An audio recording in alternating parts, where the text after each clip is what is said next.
Nigeria Diaspora Investment Summit is holding its 7th edition in Abuja. A new Central TV is on ground to cover proceedings. The three-day summit, which ends today, focuses on sectors identified as crucial for attracting investment and spurring growth in Nigeria. This include finance, ICT, fintech, the creative industries, sports and entertainment, agribusinesses, healthcare, education, real estate and infrastructure, as well as manufacturing and mining. The business correspondent Perpetua Fasanmi Peter is live in Abuja and now joins us for updates. Perpetua, good afternoon from here. It's glad to have you join me on the news. Today, we understand, is the last day of the summit. Just give us a brief as to what's happening there. All right, thank you so much, Debola. Well, today is the last day, as you rightly said, and you also talked about some sectors that have been identified as key sectors for investments. And I dare say that there have been pitchings. A lot of persons have been pitching on some of these sectors, talking to us about some of the things that they are doing. And I must say that the agribusiness actually had more people. We had more people pitching from that particular sector. And then today, the attention for today turns to manufacturing, and we also have people pitching from education sector today. And I must say that we have very, good pitches so far. But of course, I won't tell you all of that. I have here with me the right person who is going to do justice to what's been happening here since the past 3 days, and that is the chairperson of Nigerians in Diaspora Commission, the Abike Dabiri Erewa. Thank you so much, Honorable, for joining me. Thank you very much. Thank you. And thank you for being here. Thank you.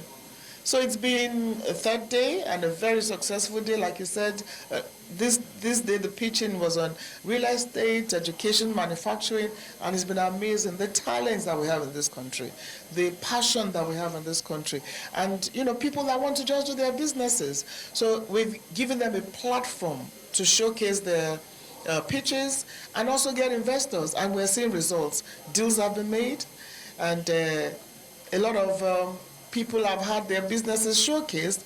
And look at, even all the way from America, the White House Diaspora Advisory Council came in here to say, we want to support what you're doing in NIDCOM. So that's our own little contribution to encouraging the diaspora to come and see what they can do at home. So it's different from other kind of investment summits because of the pitching sessions in particular, and because of the exposure and the deals that are close. So for me, it's been a good day.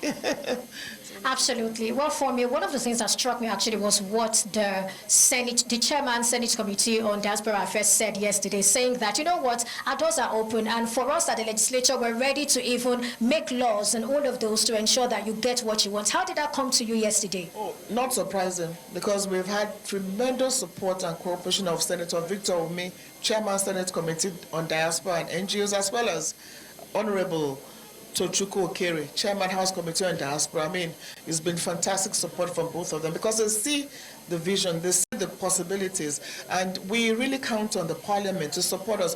Money is never enough, but we are so inadequately funded, and they have been helping. This year has been better than other years in terms of funding, thanks to the cooperation of the Parliament, and thanks to the two chairmen. And Senator Victor Umi, we were in Canada together, and he saw the passion Nigerians have for their country, and why we should encourage and support them, so that all of us, one way or the other, we're just collectively doing our own thing. So we look forward to continuing working with the Parliament, and we thank him very much because it's been very, very, very, very supportive and encouraging. All right, just before I let you go, are you worried that we might get to that point where we'll begin to have investor fatigue? I say this because I spoke to some of the investors and exhibitors, and one of them was telling me that at the end of the day, it felt like what they were doing was, impact investing, which is just majorly about the socio-economic upliftment of the people. Don't you think it could get to that point where they say, we can't keep doing this impact investing? If we're not getting enough money, if we're not getting enough returns, we might as well just go away. You can't please everybody. Some will be happy, some may not be happy, but majorly, I don't know what you mean by what is investment if you're not having an impact, socio-economic impact. We're looking at small businesses here, and I think it's very critical. Look at the small business that have exhibited here. Look at the small business that are growing here. Look at the small business. Somebody just needs 35 million naira, for crying out loud. Somebody just needs about $10,000. Why can't we support them? So we are creating a platform for that support. So it depends on what you mean by investor fatigue, but the most important thing is that we have to encourage people to do what they want to do. And even foreigners are coming in. Chris Brooks is bringing in a couple of investors. He sat there and said, wow, these are the kind of people, young black people are looking forward to supporting. It's not big things they are looking for. And when you encourage small businesses, you are creating jobs. So everything doesn't have to be government. Everything doesn't have to be wait for government. What can we all do one way or the other?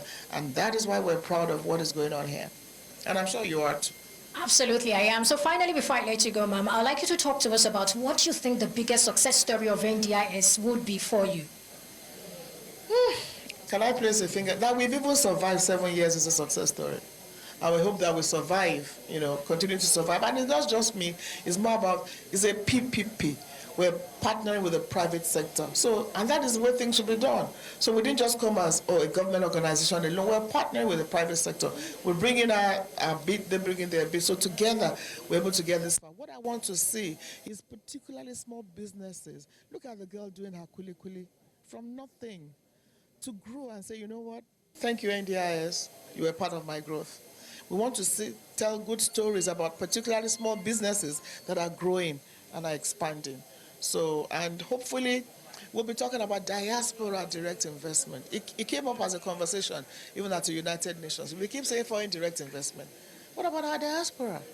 They are bringing in so much money, remittances. How do we, compartmentalize that and look at direct investment by the diaspora in their country? Programs like this will make it happen. Programs like this should be encouraged and should be supported. And look at the kind of exhibition sponsorship that we got. It's going to get bigger and better. So let's all do our little bit. Wherever we find ourselves, you don't know where it's going to go, but do your own little bit. Make a difference, Maya Angelou once said, if every one of us throw our pebbles into the river and create ripples, we'll all make a difference. So throw your own pebble into the river and create your own ripple. And together, we'll build our country. Absolutely. Thank you so much for your time and thoughts. Thank you so much, Perpetua Fasanmi Peter, our business correspondent there, speaking with the chairman of Nigerian Diaspora Commission, Abike Dabiri Era, at the Nigerian Diaspora Investment Summit happening live in Abuja.